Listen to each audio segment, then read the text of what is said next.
Salut à tous, aujourd'hui Recycler de ZZ Top.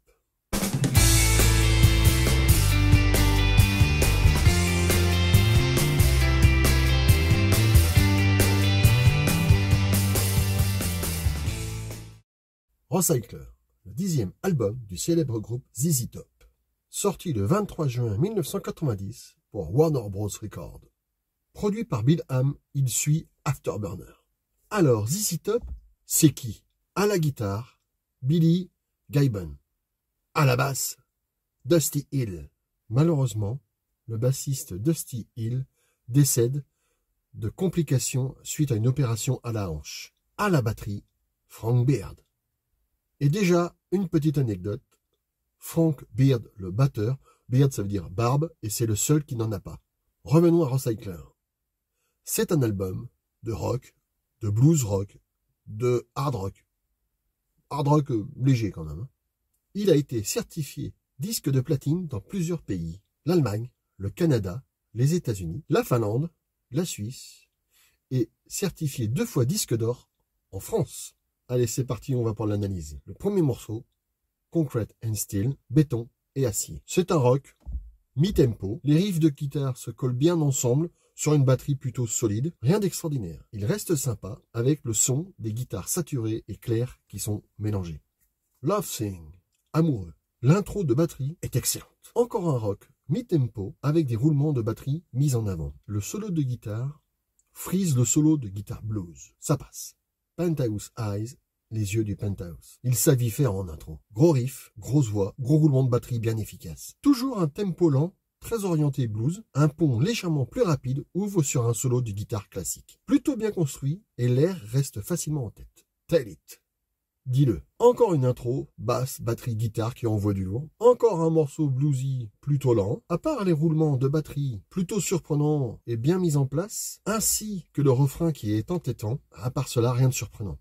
My head is in Mississippi. Ma tête est au Mississippi. Clairement le morceau pour mettre cet album en avant. Mais clairement aussi un morceau qui rappelle Lagrange dans sa structure et son tempo. Entre parenthèses, Lagrange, le morceau le plus connu de ZZ Top. Je pense que c'est clairement le morceau de l'album. Rythme simple, qui accompagne un riff clairement blues texan. Le tout accompagné d'une grosse voix du chanteur. Puis vient l'envolée à la batterie.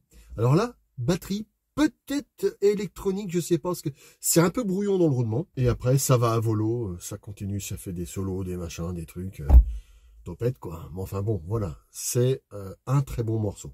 Decision or Collision. Décision ou collision. Morceau rock plutôt rapide avec des voix doublées du plus bel effet. Rien de plus quoi. En fait, il est là, mais s'il n'avait pas été là, ça aurait été pareil. Give It Up, abandonné. C'est mon morceau préféré de cet album. Rock blues mi-tempo, je dirais pas comme par hasard, mais presque. Avec une très très grosse guitare et une petite touche de synthé qui peut être dérangeante à la première écoute, et finalement on s'y fait. Et si elle est enlevée, ben le morceau n'a plus la même énergie. Comme d'habitude, la batterie fait le job, c'est du bon. 2000 Blues, 2000 Blues. Je sais pas si je l'ai bien dit en anglais, mais avec mon accent, ça va être rapide. Une balade, clairement sans intérêt. Buggerman, l'hamburger. Un morceau rapide, un morceau plutôt bof pour ma part. Une impression de remplissage, voire de recyclage. Recyclage. Double back. Dos à dos. Bon rythme, bon riff de départ, et après, plus rien. C'est clairement le morceau pour finir l'album. En conclusion, c'est un album qui suit le succès d'Afterburner et d'Eliminator. La conclusion est tout simplement dans le titre de cet album, recyclé. Voilà, moi j'ai l'impression que c'était des morceaux qui ont été recyclés. Ça pète, hein, mais on a l'impression de... Voilà, c'est le dernier album qu'ils doivent faire pour la Warner. Donc on recycle ce qu'on a, on envoie. Si ça marche, ça marche. Si ça marche pas, c'est pas grave. C'est fini, le contrat est fini, on peut passer à autre chose. Même si c'est du Recycler, il reste quand même du même acabit que Afterburner et Eliminator. C'est du bon, c'est du très bon même. Ça serait n'importe quel groupe qui sortirait un album comme ça maintenant, on crierait au génie. Mais eux, on était habitués à un poil mieux. Il plaira à ceux qui ont aimé Afterburner, car il est marqué par la même touche synthétique qui ont fait le succès de ses précédents albums. Au final, mais vraiment au final, on retrouve bien dans ce disque la patte de ce trio. C'est du bon vieux rock, quoi. Bien bluesy. Alors là, je vais vous raconter une anecdote de mon mentor, de mon maître en matière de musique, monsieur Jean-Noël Augouze, qui s'est occupé de ce groupe-là quand il tournait en France. Alors, monsieur Augouze a eu la gentillesse de répondre à un de mes mails, car je voulais des éclaircissements sur cet album pour pas vous raconter tout et n'importe quoi. Donc, voici sa réponse.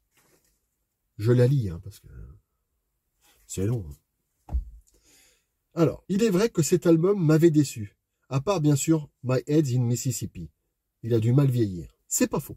En particulier à cause des parties de batterie robotisées insupportables, exécutées, c'est le mot, avec un séquenceur drum machine. Oui, je me suis occupé du groupe dans les années 80-90 et vu plusieurs fois sur scène. La première fois que j'ai vu le groupe, c'était le 25 octobre 1981 au pavillon Baltard, à Nogent-sur-Marne, avec Rose Tattoo en première partie. Lors d'une tournée française, je voyageais dans leur tourbus et bien évidemment, ils mettaient la musique à fond et exclusivement du Elvis Presley, et rien d'autre. Lors d'un dîner à la Coupole à Paris en 81 ou 82, je discutais face à face avec Billy Gibbon et me concentrais sur ce qu'il disait, car j'avais un mal fou avec son accent texan. À un moment où nous parlions évidemment musique et guitariste, il dit qu'il y a un nouveau guitariste, texan lui aussi, encore inconnu en Europe, et qui va mettre tout le monde d'accord tellement il est extraordinaire. Je lui ai fait répéter son nom 3 fois parce que je ne comprenais rien du tout. C'était Stevie Ray Vaughan. Un an plus tard, mon meilleur ami qui travaillait chez CBS, Columbia Records, maintenant Sony Music, m'appelle pour me dire qu'il m'a envoyé le premier album d'un sacré guitariste. Je lui ai dit « Stevie Vaughan ?» Comme quoi le Billy, il avait le nez. La première photo de Billy, je l'ai prise en 83 ou 85, plutôt 83, au festival Monster of Rock à Castle Donington en Angleterre. La seconde, le 13 novembre 1983, au Forum à Dijon. Ça, la moitié pleine. J'étais le seul à prendre des photos devant la scène. À un moment, j'étais sur le côté gauche et je me débattais pour attendre la bonne lumière, car je n'étais pas bien à l'aise avec mon Contax. J'imagine que c'est un appareil photo. Et le choix de la sensibilité de la pellicule. C'est pour ça que Billy Gibbon me regardait. Il avait juste avant poussé du coude Dusty Hill pour qu'il se rapproche sur le côté droit. Et son regard disait vraiment « Alors, qu'est-ce que t'attends ?»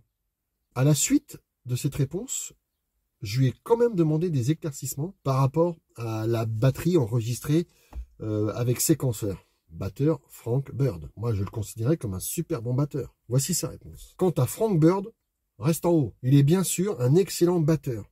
Je dis seulement que sur cet album, et peut-être d'autres, il utilisa un séquenceur. C'est une espèce de bidule électronique programmable qui permet d'enregistrer, par exemple, des motifs rythmiques de batterie qui est répété pendant la chanson sans avoir besoin de les jouer en entier. C'est tout con. Encore faut-il savoir s'en servir. Pratique et monotone. Plein d'artistes l'ont utilisé, comme Prince, les Cars, les Cars je sais pas qui c'est, Giorgio Moroder, Pink Floyd et même Léo Ferré. Motif ou boucle, c'est peut-être ainsi, par exemple, pour les riffs de guitare.